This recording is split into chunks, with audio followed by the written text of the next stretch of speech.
blessed are we, you guys. I'm very honored to have been asked to come back and put on this clinic.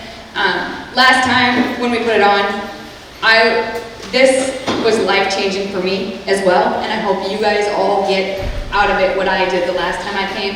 And it's an honor to be able to work with people like Dennis and Ray, and we become friends.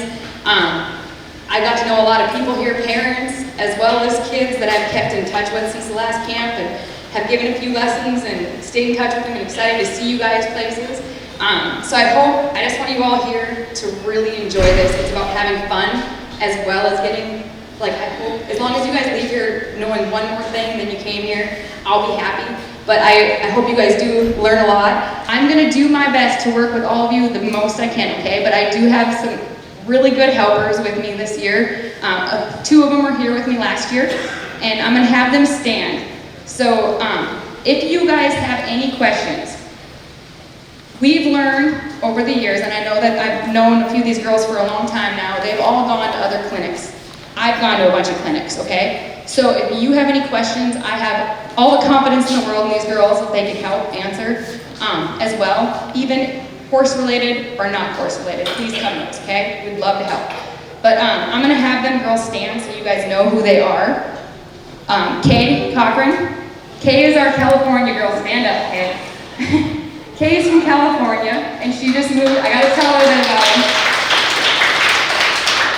Kay grew up around horses her whole life. They worked at a stable, her and her mom did, and gave lessons.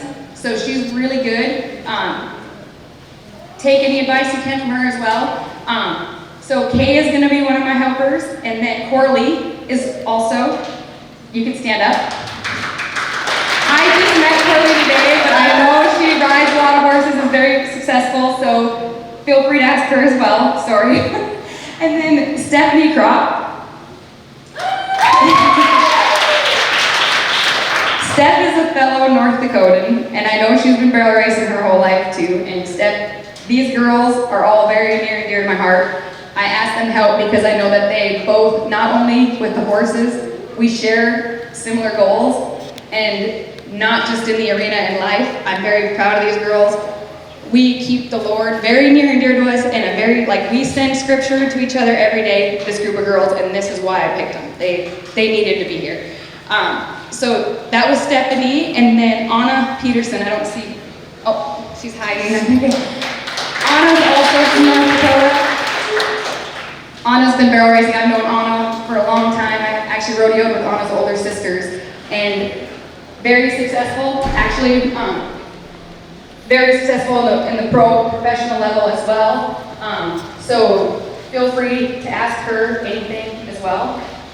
We're all going to be breaking into groups and working with you guys. So really quick question to you guys, how many of you girls here have the NFR goal? Probably all of you. Okay, so I just want you guys to know that I was your age, which seems like a very long time ago, but I was your guys' age, and I had the same goal for a long time.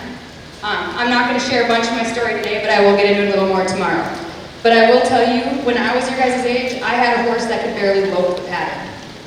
Okay, so I don't want any of you guys to feel like if you're not running, that you're not good enough, okay? I had a horse that could barely lope the pattern. It was a paint, an ugly one. And we just went to, sorry, there's really nice paint horses out there. I had a really ugly one. But anyways, and we would go to the youth rodeos, and I never won, you guys. Never won. But same with my faith. I have faith in the Lord. I don't see him, okay? That NFR goal seemed so far away from me back then. I didn't grow up in a rodeo family. My dad team roped a little bit. I grew up on a ranch with ranch horses. So we made our ranch horses work when we would go to these youth rodeos. It seemed so far away. So what I'm going to show you guys, I hope can help you guys get there, but don't get discouraged, okay? Have fun, and I will see you guys all down there, but real quick, I do also want to pray for our horses and our safety, okay? So, if everyone bow your heads. Father, I want to thank you for this day and these people that we are surrounded with. We know you are the light for us, and it's going to be an amazing day. Even though the rain and the clouds are here, we couldn't have better fellowship than we do here. Please help these girls get from this camp amazing things that you'd given us last year when we were here, and every other camp that is held at the Crooked Creek Ranch. Thank you for this beautiful place and the beautiful facility to have a camp like this. Please watch over all of these girls and all of their horses and all the workers. And we are thankful for everyone that is here. In Jesus' name we pray. Amen.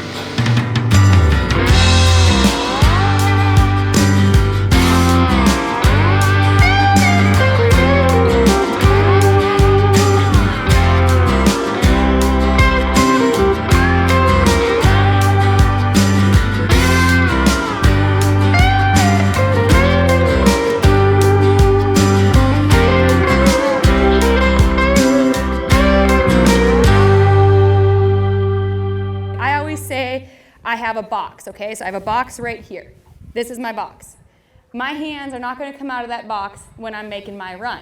So if I need to pick my horse's shoulder up, I'm able to slide my hand. If my reins are about, like, I literally ride with really short reins. Like right here, this is about where my reins are when I'm running, okay?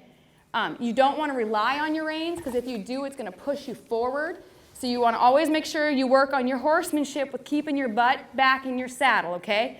When I go forward, that means go. So if I'm running into my turn and I'm forward like this, that's going to set my horse to drop on their front end and not engage their hind end. So when I have my reins like this, if my horse is starting to kind of cut me off or feels like she's bowing out, I can check her here and get her brought back to me. Or like if she is starting to shoulder, I can pick her up. See, it's that easy, okay? I can pick her up. If I'm at the end of my rein and riding the back of my reins, I want to show you guys what happens, okay? It makes it really hard. I'm going to lengthen these up, okay? Now, even if I reach down, can you guys see this? Sorry, I'm going to turn her this way. If my reins are this long, did you see what I just had to do to get her attention there? I pulled up here, okay? I had to pull up here to get her attention. And even if I reach here, there's so much slack right here. So there's a delayed response. And if you're doing that, then you're grasping and you're reaching, and you want to ride with as quiet of hands as you can. So if you start with a shorter rein, because if I'm going to go back to this, and I'm going to try to pick her up and turn her like I just did, okay? What can she, like, I don't have her nose. Like, she's super broke, so she's going to a little bit, but I hardly have her nose, and I'm clear up here, okay? And there was a lot of you girls doing that when you were coming into your turn. Rather than staying square, riding straight. You want to ride straight. I'm staying square in my saddle, and if I have my short rein, I can pick her up, and I can move her off, okay? No matter which direction I'm going. So if I want to pick her up and I need to move her from the left, I can just have my short rein here. I can pick her up, and I can move her off that way, okay? Pick up that shoulder. It's all about shoulder control and engaging the hind end. Another thing is when you do that, though, you need to be sitting in your saddle. Okay, so you need to have your butt back. With your butt back in your saddle, you have so many tools for you. You're completely in the driver's seat, okay? If you're forward, can I help my horse? If I'm up here, can I get my foot into my horse and move her if I need to? Is it possible? If I'm riding up here and my butt's not in the saddle, do you guys think I can do that if she's fixing to shoulder a barrel on me? What's going to happen? You're going to drop forward with them, and you're not going to have any shoulder control. And when you're over the front of your horse, you actually encourage their front end to drop, okay? So you get your butt back in the saddle. It engages the hind end, which we're going to do a lot of drills on keeping their hip engaged. So when I'm forward like this, I'm just going to show you guys, okay? I'm going to just do a circle real quick because it's probably easier to see. So I'm going to lift up my rein just a little bit. I have my hand low, not up here, not out here, or clear in here. My hand is low, and I have a nice, she stays calm, I have a nice circle. See, I'm making a nice circle. What happens if I drop to the inside? Do you guys see how her front end is, now her butt's coming out? But if I keep my butt back, you can keep a nice circle, okay? So this is important because when we do our next drill, you guys are going to have to keep your butt in the saddle because I'm going to make you guys do perfect circles. Because what do you do when you go around a barrel? You make a perfect circle, right? Okay? Well, you hope to. It doesn't always go that way, but you hope to. That's the goal, okay? So you should be able to do this with your horses, you guys. I'm not just standing out here walking circles in front of you guys for nothing, okay? This is stuff I really want you guys to work on at home and with your horses. Like, the barrels do not need to be up all the time. Actually, if you can't do this stuff, it makes it really hard to fix a problem. Your horses need to be broke and able to respond off of you. So another big important thing when it comes to my horses, before I even put them on the pattern, we do a lot of pasture riding, and when I go back to North Dakota, I like to take my cows out, or my horses out to the pasture and check cows to give them other jobs. You do not want to hammer them on something because they'll get bored and they'll get tired of it. Gait issues start. You want to make this a fun area for them, okay? So don't always put up the barrels. And if you have struggles with any of this stuff, with dropping shoulders or them disengaging their hind end, there's a lot to be said if you can do it away from the barrels, okay? Because if you can't there, and they're already stressed out about the barrel, the odds are it's going to fall apart in a run, okay? So another thing is you want your horse to be able to respond off your feet. So when I get a side foot in her, I want her to move, okay? I don't want her taking forward steps. I just want her to move over, okay? If I need her hind end, or her, let's say I want her front end, I'm going to pick her up here, and I'm going to ask her to move her front end, okay? So I'm going to have shoulder control on the front end. If I need her totally moved over, what I'm doing, you guys, is I'm moving my foot with these cues, okay? If I want her shoulder to go over, keep her shoulder, I'm going to get it up just a little bit further. If I need her to move her whole body because she's crowding me, I'm going to get just a little bit on the side. I'm not letting her walk forward. I'm just making her move so she's responsive. I just want her to be responsive to me, move her whole body, okay? But if I need her to be driving forward and she stops her shoulder, I'm going to do this, okay? So does that make sense to you guys? You want to have control with your feet? Because if nothing is worse than when you're running a horse and they're crowding you and they're dead-sided and you can't do anything, because there's only so much you can do with your hands, and you can ride aggressively and try to kick them by it, but it's really hard if you can't get an inside foot in them and make them break in that rib cage. Because if they're not broken their rib cage, they can drop in and don't hit the barrel. If they're trying to hit it, they're going to hit it, okay? They're not forgiving. So I do this stuff a lot with all of them. Isaac and I, we both do at the house with all the 2-year-olds. You can set up a tire, you can set up cones, anything. Even when you're in the pasture, I'll pick a tree and I'll walk up to the tree and I'll make her keep her shoulder up. Or I'll do imaginary poles and walk around. I can do imaginary poles where I'm going to weave her. I'm going to make her almost counter. Does everyone know what a counter arc is first? I got to back up a little bit. Raise your hand if you know what a counter arc is. I'm going to have everybody do a counter arc when we get in our groups as well. So with a counter arc, you have their nose tipped a little bit, and you're able to get them to come around. See how she's got her nose tipped to my inside and moving off my foot? Okay, it just keeps them light. You need to have shoulder control with your horse, so it's going to keep her light. So I'll take my horse, because when you're running a straight line, and I'll start it at a walk. You guys, this doesn't happen fast, okay? You do a lot of slow work, start it at a walk. But I will pick my horse up, and I'll start it at a walk. I'm going to come over here, and I'm going to come across. Because the fact of the matter is sometimes they get going so fast and so hard that you need them to respond to your rein as well. So when you pick up, they need to pay attention and get off your hand and not pull into it. So I'll go in a straight line and I'll almost weave her. So I'm going to pick her up this way, and I'm going to make her move off me this way, and then I'm going to let her come back straight, and I'm going to weave her back this way, make her counter arc off this way, and I'll almost do a snake across the pen. But I'm not just using my hands, guys. I'm getting an inside foot in her to make her do this, okay? So do all your guys' horses respond off your legs? So what I'm going to have you guys do real quick right now, because I just want to watch to see this, is it's super simple. I'm going to have 2 of you guys come out just at a time real quick. We're just going to do this real fast just because this is a big deal. Being able to have shoulder control and having your horse break in the rib cage, you don't have to, so not every horse is going to bend their nose quite as much as this one does. It'll disengage the hind end on some horses because they're just not built that way. But you should be able to see the inside corner of your horse's eye, okay? Like right where she's at right now, that's the least you should be able to see of it, okay? And keep them moving forward. And every drill we do, you guys, this is going to come into effect because we do a lot of drills to keep them driving off their hind end, okay? So I can barely see her front end. Her hind end is tracking her front end, okay? So what I want you guys to do, I'm gonna have you guys come out just real quick, 2 at a time. I just wanna see if each of you guys can get your horse even to take one small step, okay? Even if it's one small step like that, okay? Inside foot, just a little bit of an inside rein picking up. I wanna see if you guys can get them to counter arc just a little bit, okay? Because that's gonna be the first step to keeping their shoulders up.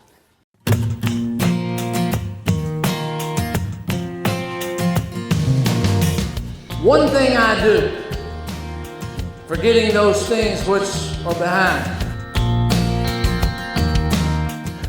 I press forward to the mark of the prize, high calling of God, to win.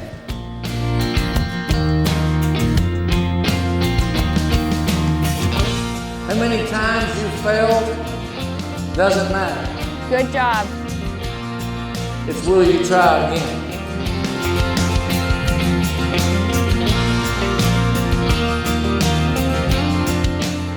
It's will you get up from where you are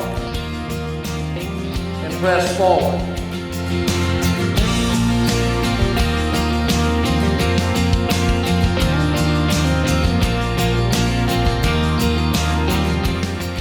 Sometimes that even in our successes, past victories, we continue to live in the past and we miss the blessings of the future.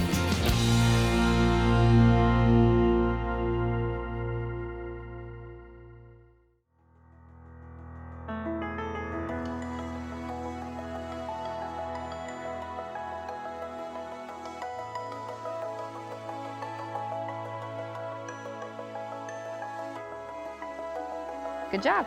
And now just keep as close to the cones as you can and move around it, okay? That's how you're gonna move her body around. So now, and that's how you wanna have her hip in. Okay, sit, right there, sit. Now pet on her, relax your hand, right there. Pet her. Good girl. As you come into these camps, everyone's got to be different because every human's different, but what have you seen in this camp from the girls, from a spiritual aspect to even in the arena? Can you maybe just give us an idea about what you've seen so far? When the girls came into the camp, a lot of them were bashful and shy, and they come in and they don't really know what to expect. And what I've noticed, I guess, from day one till today is they've all kind of opened up, and the Holy Spirit has definitely moved this camp in a big way. The girls have all opened up to me down here, but I honestly feel they're all improving in the arena, but I honestly feel like what's happened up in the chapel this year at this camp, last year it was big at the camp too, but for some reason during this camp, these girls have opened up and asked for help and admitted knowingly that we are all sinners and that they want help. They genuinely do want help, and they are improving from day one, not only in the arena, but also just in their everyday life. You can tell they're gonna leave here changed.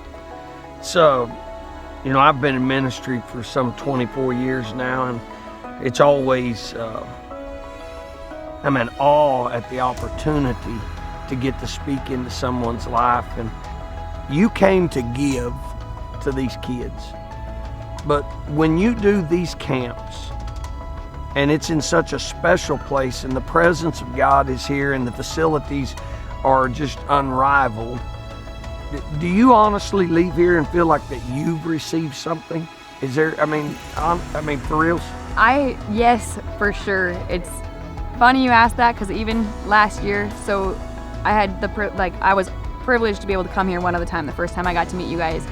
And when we left here, it was this, I had the same reaction as Isaac did when he first came here. I'll never forget when Isaac did his clinic here with Bobby Moat that time. He came home and he actually started crying to me and telling me how amazing this camp was for him. And when they asked me, he was like, you have to do it. And I know when I leave here today too, like, it makes me tear up right now thinking about it, and I'm so thankful. I get more out of it than these girls, because we are all imperfect and we're still imperfect.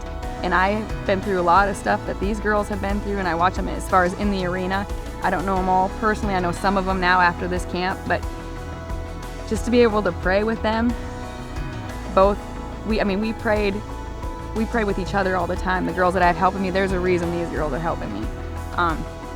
So yes, I guess I get more out of it probably than some of these kids do. Yeah, me too. Believe it or not, I always leave here knowing that God has poured into me.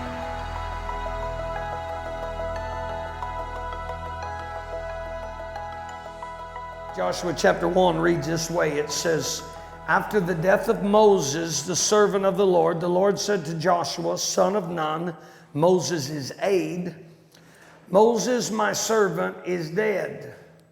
Now then, you and all these people get ready to cross the Jordan River into the land that I'm about to give to them, to the Israelites. I will give you, now listen to me, I will give you every place you set your foot. Now, let's go back to where we began in this. You can look up at me now if you've seen that what I told you was there. I want us, instead of making this something that we read, I want us to actually put ourselves there. I want you to be Joshua for a moment. God comes down and he looks at Joshua, and some of you go, I don't know who Joshua is. Well, let me tell you who Joshua was. Joshua was Moses' right-hand man. Everything that Moses needed done, he would look out and he would go to Joshua. Do you understand? Joshua was always there, but Moses was to Joshua his comfort blanket. I mean, how many of you know it's everybody wants to be in charge until you get to be in charge? Hello? Any of y'all ever had to watch your little brother or little sister? Raise your hand if you have. Raise them up. Don't be cowards. Anybody? Have you? You got one? Well, raise your hand, Margaret. Come on. All right. So it's all good when we're little. It's all good for some of you that are just about to get your driver's license. And you're like, oh man, I can't wait. I'm going to get my driver's license. And we're going to go cruise up. If y'all lived in a little town like I did, let me tell you how cool I was. I had a mullet and my hair was spiked up on top and I had it permed in the back. And I was skinny and drop dead sexy. I'm telling you, you know what I'm talking about? And we would cruise down the streets of Olney, Texas. And we would just go, I don't know how much gas I burned going up and down the streets. And we had, man, back then, boom boxes were this big. Do you understand me? And it took 450 batteries in that thing. And we'd have that thing, had a cassette player, and we was jamming out. You know what I'm talking about? We had the windows rolled down, and we were idiots. We had it on our shoulder, and we was just cruising up and down. And I thought, oh man, I got my driver's license. This is awesome. Well, last September, from the September the 2nd till September 18th or 20th, which isn't many days, I drove 14,000 miles by myself. Hello? And I was thinking to myself, I sure wish I didn't have no driver's license. See, sometimes the things that we want are awesome until we get them.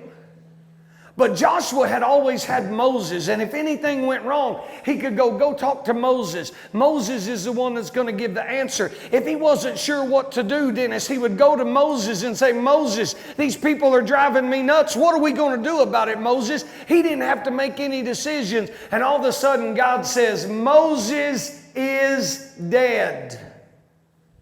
Now you, essentially, let me paraphrase it for you. Now you're in charge, Joshua, and I have given you an order. Get these people, get them up and get ready, and you cross that river. And every place that you put your foot, that's going to be your land. I'm going to sign the deed of it over. Wouldn't that be cool? You know where I'd go? I'd go just north of Frisco, right up there in Dallas, because you know they sell that stuff by the square foot. And I'd be Forrest Gump acting fool. I'd just be walking. I'd be like, yeah, I want some of this, because Daddy fixing to have a payday. Do you understand what I'm talking about? But all of a sudden, he looks there, and can you imagine the things? If we just read it, we don't put ourselves into it. But imagine the one thing that he had always known, his best friend, his partner, his leader, his mentor was dead. And God said, get up and go and leave him. Now catch this.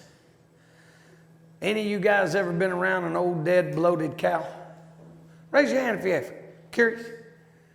How about an old dead bloated cow in the summer when it's 100 degrees?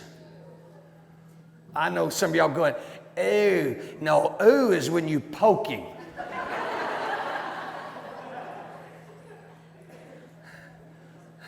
Poke him. Not just poke him, you got to poke him. That's right.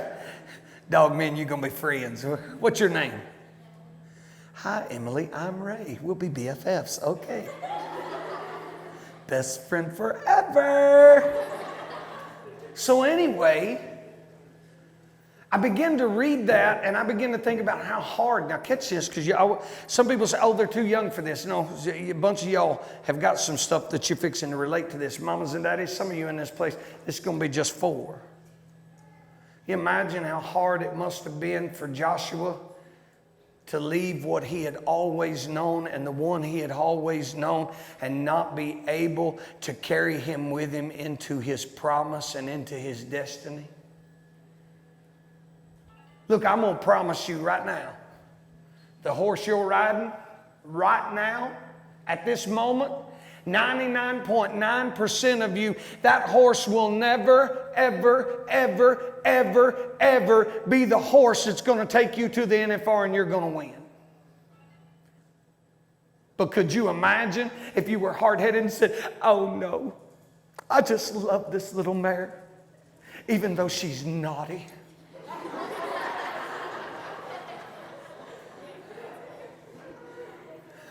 And her and I have been through so much together. If I'm going to go to the NFR, there's no possible way. Every time I get near you, you put your head down. Do I make you nervous? Fat men make, oh, look, you got green on your teeth. Come on. That's pretty. What's your name? Alexa.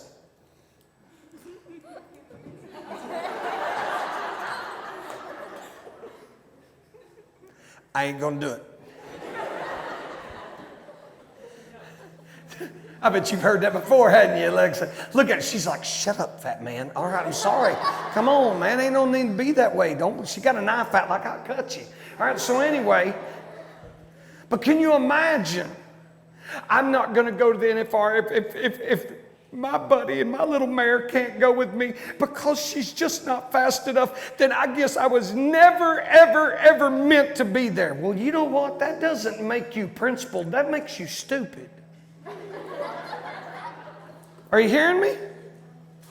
Because I promise you, here's my mindset. That horse was sent there for a purpose and a time and a season. The horse you're riding right now, some of you, if you're riding a jughead, when you grow up and you get more money, that horse was sent there so that you could appreciate the good one that you got later on in life. Do you understand what I'm saying? But you got to be willing to let some things go that you've always known. So here Joshua is, and if he would, could you imagine if Joshua would have said, I'm not leaving Moses and we're going to take him and I'm just not going to go and I'm just not crossing that river. Can you imagine if he'd thrown Moses over his shoulder? Young lady, I don't know if you know this or not, but I'm going to enlighten you. Back in those days, they didn't have embalming fluid. You know what that is?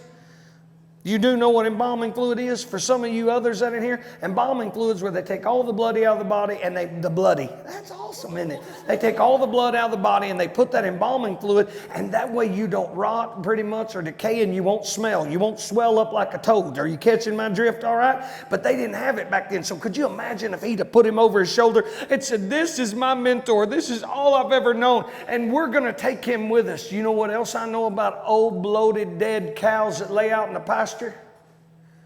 That when they lay there dead long enough, if you go over and they've been rotten for a while and you go messing with them, there's bacteria. Catch me. There's bacteria that'll get on your skin, and if it gets on the inside of you, it will kill you.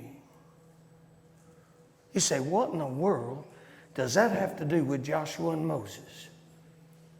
Because, young lady, God looked at Joshua and said, I'm giving you your destiny.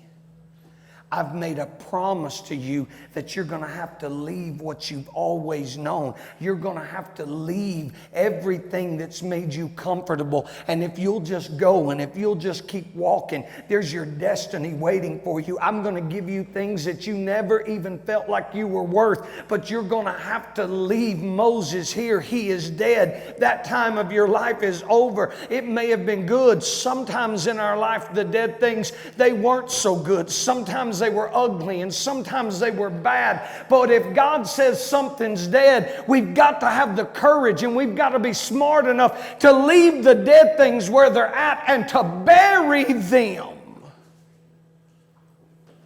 Now follow me.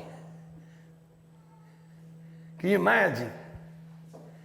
Everywhere you go, all the things that you loved, you just couldn't bury them. My little dog, such a good little dog. You ever seen this? This ain't got nothing to do with the message, but you ever seen them idiot people that have their dogs stuffed and put them in the house? You ever seen that from a taxidermy? That freaks me out. You're like, oh, he's dead. No, he's alive. No, hey, that's a good idea. He'll never pee inside ever again. This is awesome. But could you imagine, oh, this is my little puppy, and I just can't, I'm going to carry him with me. I'm going to promise you. Oh, look at that's my horse. I'm going to carry him in my trailer with me everywhere I go. And now follow me, and everywhere you go, before too long, people are going to begin to smell rotten things. Even in a brand new trailer. Catch this. Can you imagine? I know, look at me. You're looking at me like I'm crazy. Can you imagine getting a brand new bloomer? I mean, this thing's fancy and it's fine, and you go load your horse up because he's been with you forever and he's dead and he's rotten and he smells and the buzzards are hanging around going, hey, buddy, I'm ready for supper. If I spit on you, it's anointed, so be real careful. Your hair, it'll grow, all right? Can you imagine the stench? Now get this, can you imagine the stench and the smell and the bacteria that you just brought into that trailer? Man, that trailer is a blessing. That trailer's going to take you places that you've never been before. That trailer's going to take you to your destiny. That trailer's going to get you to a place where your promise was. See, when God gives us a promise and when God gives us our destiny, we've got to have the courage to leave all the other stuff behind, because all it is dead weight. And God said, go and tell them every place they put their foot. I promise you, I'm not real smart, but I'm smart enough to figure out I can walk further if I'm not carrying dead people on me. I can go get more ground if I'm not carrying old dead stuff on me than I can without them. I can just keep walking.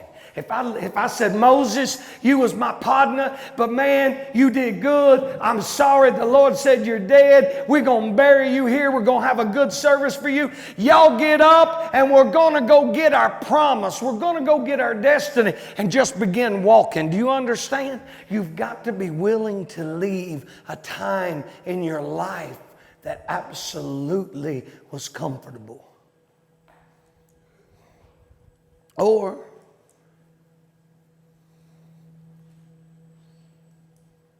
you got to be willing to leave a time in your life that was ugly. Catch me, because it works two ways. Moses was really good for Joshua. But some of the things that God says are dead in our life, are you following me?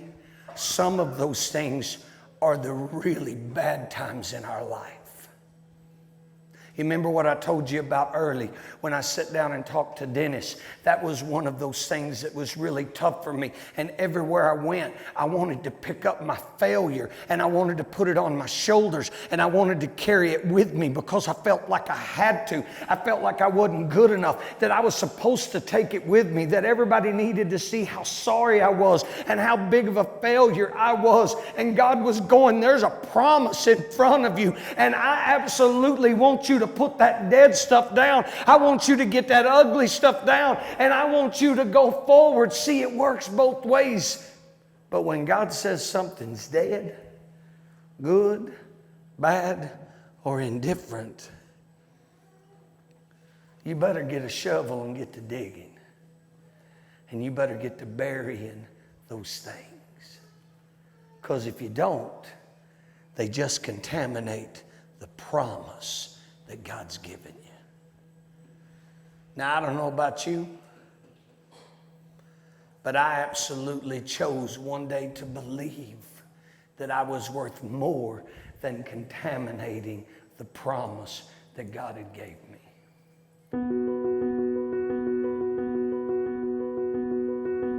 This stuff, you guys, is so good too to keep their minds right, because they're not being run around the barrels and nothing's staying the same. It gives them something to be consistent with.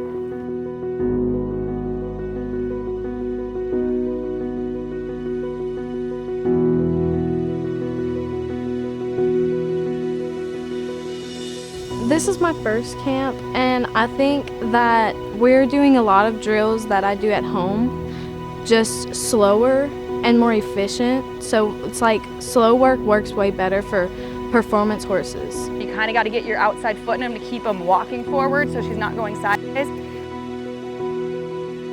Like a lot of things in life, it all comes down to the foundation of anything that you do. The foundation has to be rock solid, and you build from there and build success from there. And you know, you can relate that to your faith, you can relate that to anything, but there's never really a quick fix. I had no plans of coming here this week. I jumped in with a friend who said, "Hey Corley, do you want to come to Texas?" I didn't know what I was getting into. And this camp ended up being where I needed to be at the right time.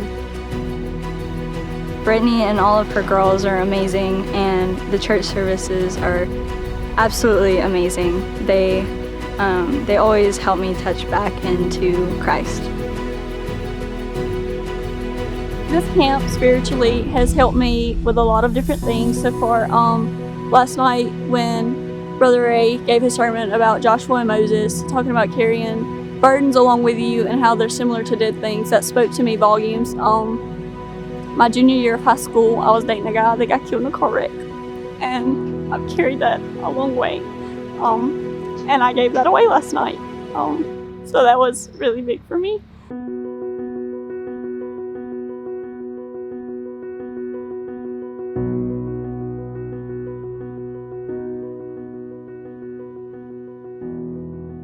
Now, Father, as we begin, we honor you for what you're about to do in this place. Holy Spirit, we release you to touch and change lives however you desire to do.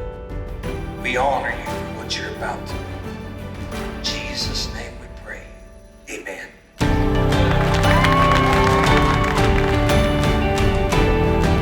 We now baptize you in the name of the Father, the Son, and the Holy Spirit.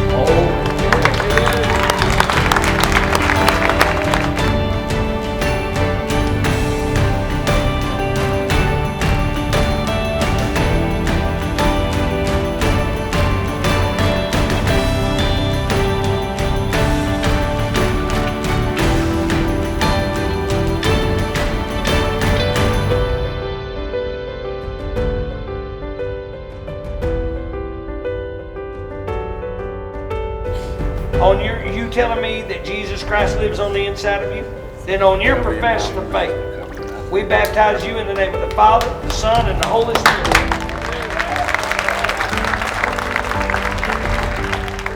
Now we're up for Jesus! Amazing grace, how sweet the sound had saved a wretch like me. I once was lost,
amazing grace.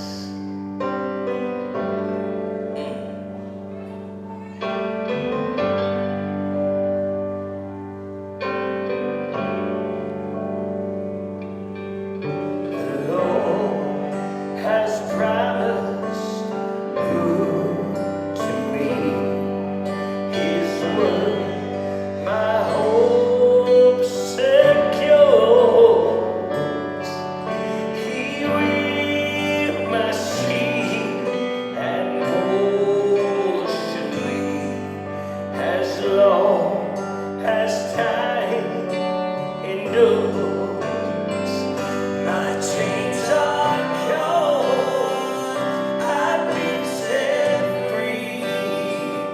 My God, my Savior has ransomed me, and I love His mercy reigns. Hallelujah.